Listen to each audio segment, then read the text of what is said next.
भगवान विष्णु अपने दिव्य रथ पर विराजमान होकर स्वर्ग लोक में विचरण कर रहे थे। उनके हाथ में एक चमकदार लाल सेब था जिसे वे प्रेम से खा रहे थे।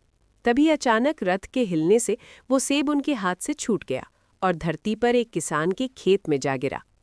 समय बीतता गया। कुछ ही दिनों में उस स्थान पर एक छोटा सा पौधा उगाया और देखते ही देखते वो पौधा एक विशाल सेब के वृक्ष में बदल गया।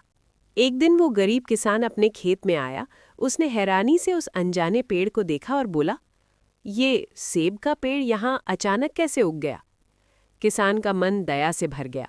वो रोज उस पेड़ को पानी देने लगा, उसकी देखभाल करने लगा। कुछ ही समय में उस पेड़ पर ढेर सारे सेब लग गए। किसान उन सेबों को बाजार में बेचने लगा। धीरे धीरे उसकी हालत बदलने लगी।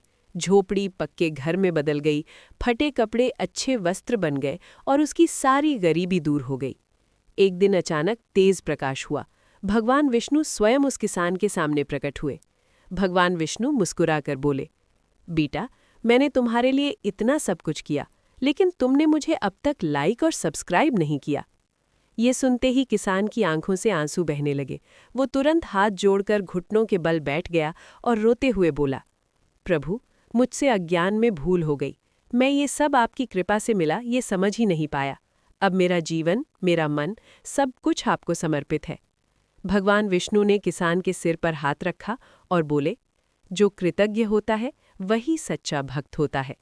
उस दिन से किसान केवल धन से ही नहीं बल्कि भक्ति से भी समृद्ध हो गया।